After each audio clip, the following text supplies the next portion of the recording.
It's a one-time event, and I've heard he's an excellent speaker. And so I took the liberty of reserving 4 seats for us. Will certainly be educational and I believe a great deal of fun. That not only doesn't sound like fun, attending a weekend seminar on mail is the opposite of fun. Well, I imagine we have differing notions on what constitutes fun, Miss McInerney. I have no doubt that we do, Mr. O'Toole. For example, I thought that the dance classes we took were fun. You did? I did, and I was disappointed when you felt it necessary to end them. You were? I was. That was not fun. But disappointment is a fact of life, I suppose. Fun, on the other hand, is not a fact of life. It is something that you pursue, something that you create, not something that you spend a perfectly good Saturday afternoon on listening to some bigwig drone on about the future of home delivery. You know, you could have just said you were busy. But then what would you have learned?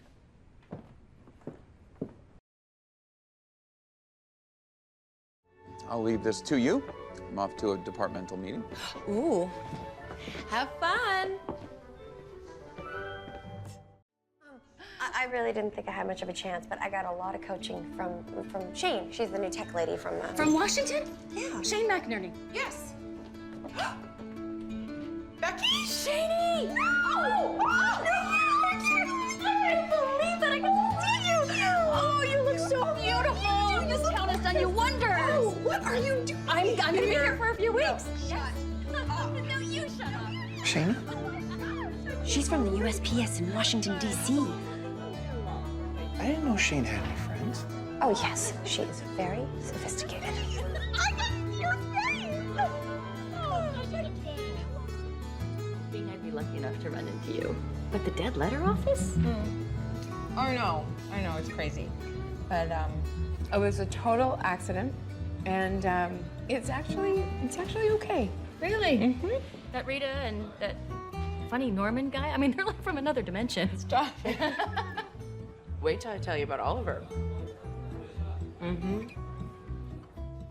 Very smart, obviously educated. Thank you. And I don't know, it's sort of charming in an old-fashioned kind of way. He's the weirdest sense of humor. Oh, scratch that. I'm not even sure he has a sense of humor. It's more of a sense of irony, really. He goes to church and sings in the choir. He's very generous and fair. He's stubborn. Oh, God, he is so stubborn, Becky. He talks like he expects us to be better somehow. And that's it.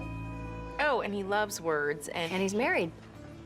How did you know? He was at the department meeting. He was the only one in a suit. And he had a ring on his left finger. Yes, but his wife left him standing alone in front of the Pony Express exhibit at the National Postal Museum.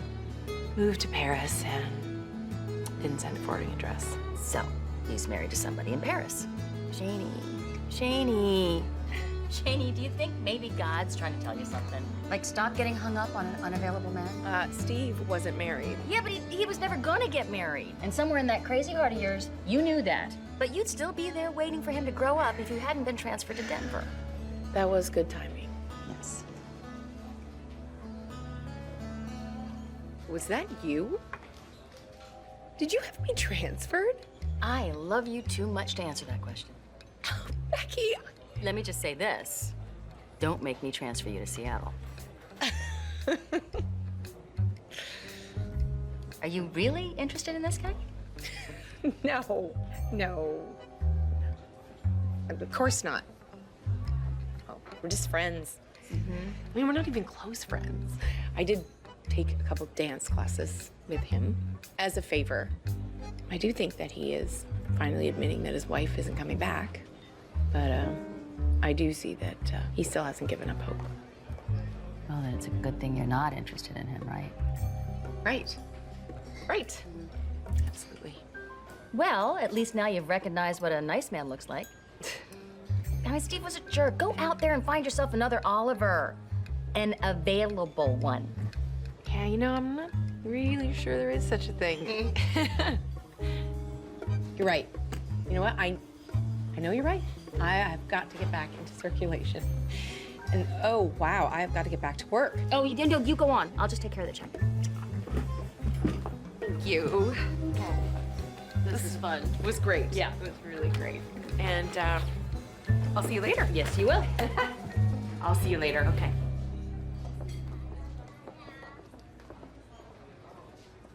Okay. Oliver.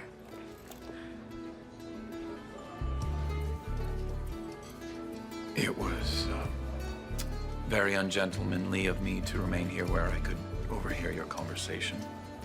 On the other hand, it would have been just as ungentlemanly of me to stand and make my presence known, thereby embarrassing Ms. McInerney. I was caught in something of a quandary. You really do talk like that. I won't say a word. And for what it's worth, that chick in Paris was crazy to leave you.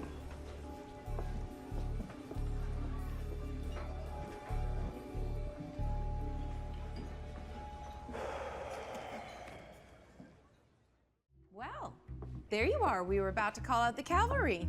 That was some thinking you must have done this morning. Yes, it was. And? And once again, sadly, your curiosity shall not be satisfied. How was the department meeting? Quite enlightening. There will be a visiting envoy from Washington spending a week or so with us. Yes, I know. She is an old friend of mine. I know. I saw her again later at the mailbox grill.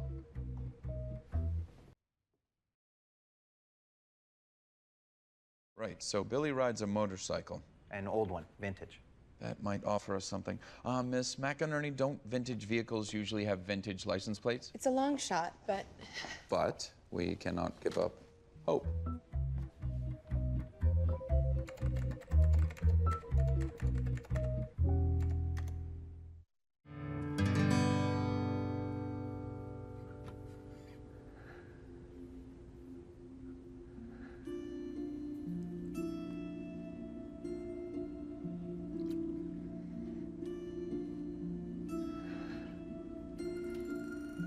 That was really cool.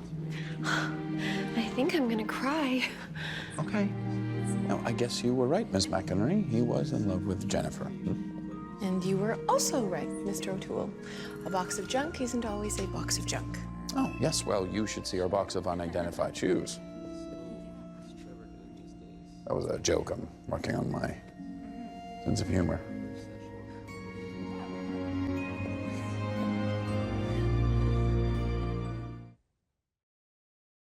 We were talking about Oliver the other day. He was sitting right behind us.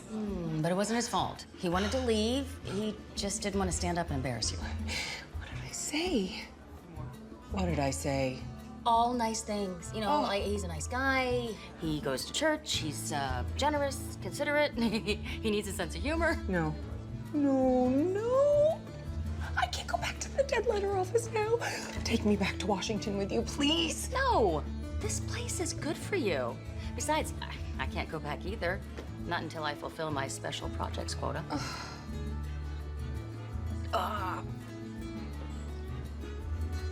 Be cool. He's coming over. But don't let him know I told you. What do I say? Nothing. He would die if he knew that you knew that he knew that. Good morning, Miss McInerney. Miss Starkwell, I was hoping to find you here again. Gosh, Oliver, it's so good to see you. We were just sitting here talking about nothing. Trying to find a topic and forget about it. What's going on? Oh, well, we received a rather unusual package this morning. I'd like to consult with you and you, perhaps, Miss Starkwell, if you're interested. Yes, I'm always interested, but I have a problem I have to fix in parcels at 9. Apparently, even if it fits, it ain't shipping. At least not to Kazakhstan. But keep me posted. Huh? Oh, I love her. Oh, must be nice having a friend visiting from your old stomping grounds. Yeah, although I really didn't stomp that much. Didn't stay there that long. Ah, I see. So, should we expect you to move on at some point? On? Are you unhappy at the DLO with us? Us? The team. Norman, Rita. Oh, no. Not unhappy. In fact, I'm actually starting to do a little stomping here. I'm sure Norman and Rita will be very happy to hear that. They admire you and your remarkable ability to embrace a challenge such as this. It arrived addressed directly to the Dead Letter Office.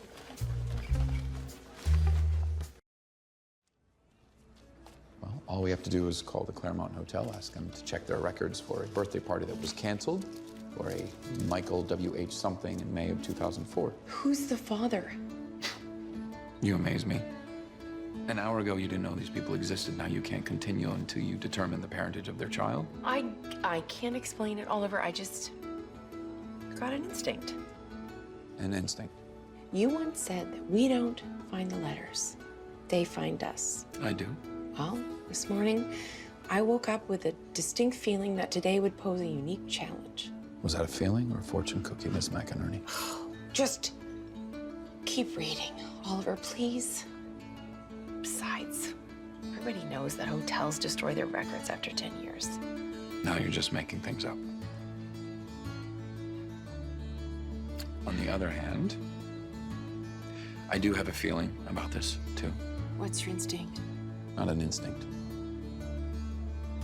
More of a sign, really. This page, the envelope, it's bookmarking. And you will know the truth, and the truth will make you free. 10 years is a long time to be a prisoner to a lie, Miss McInerney. Well, Miss McInerney, you were right. As much as I wish that weren't true.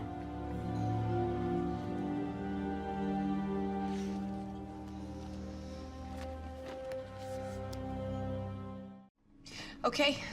Michael Wheeler, age 45, Deputy District Attorney, Denver, since 2006. He is a father of one and was widowed in 2004. Oliver, I'm torn about this. This is an incredibly difficult letter to deliver. Yes, it is.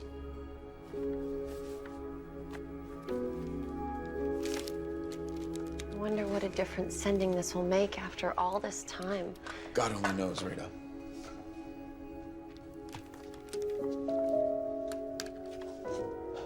That's enough for me.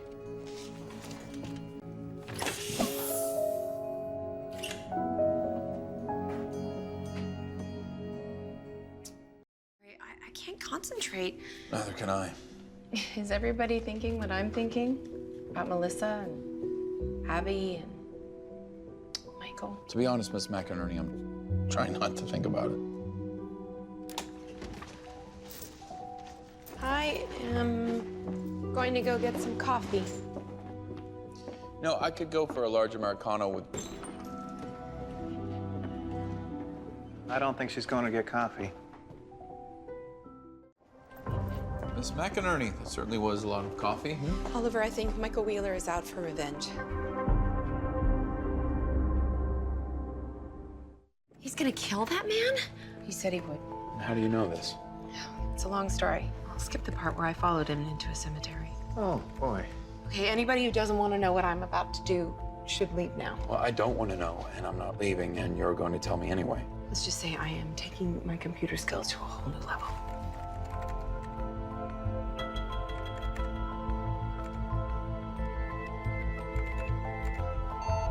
He's searching the kindergarten teacher's story, just the way I did. How do you know this? I broke into the City Hall mainframe. Oh, wow. And now you see why Washington hated to lose me. What's he doing? He's searching the DA's files.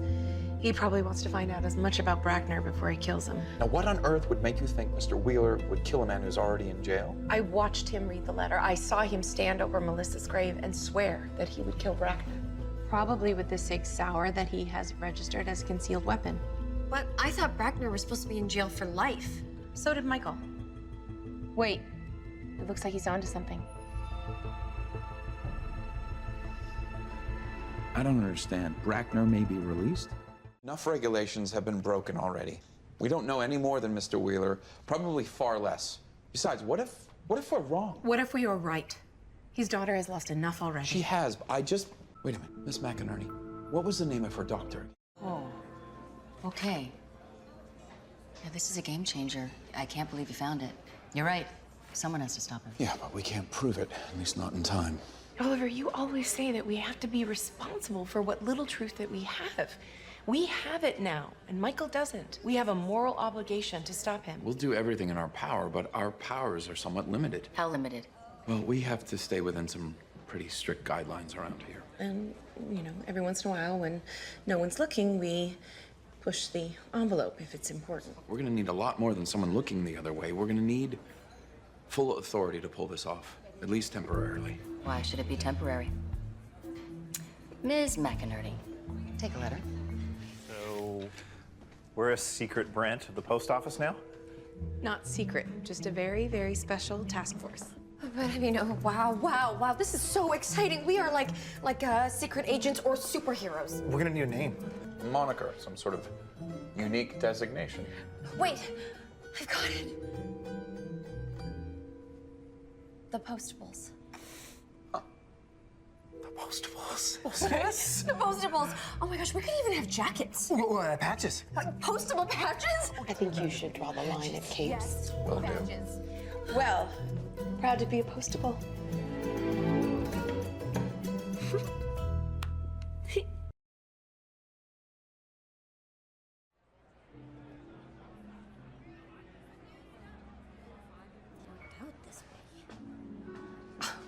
Oliver, what does it take to get you to let your hair down and let yourself have a little fun? I will consider having fun, Miss McInerney, once my entire team is assembled and counted for.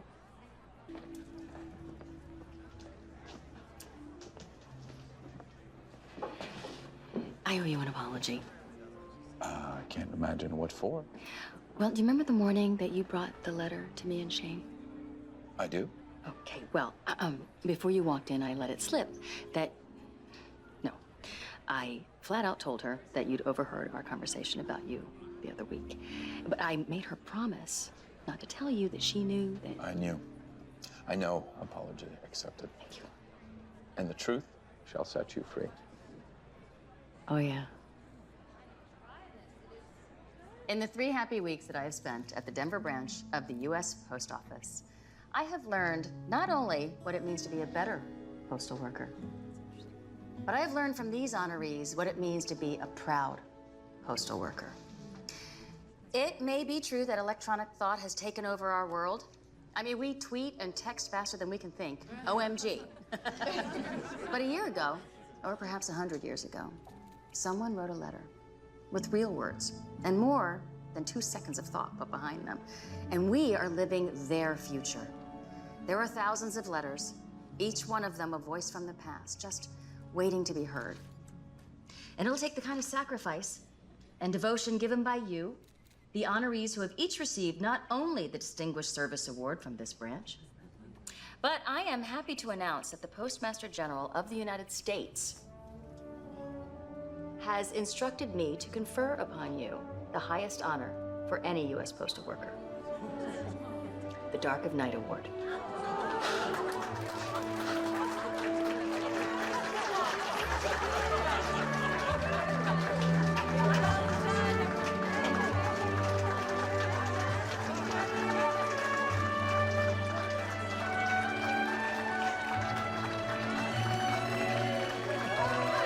Now this is fun.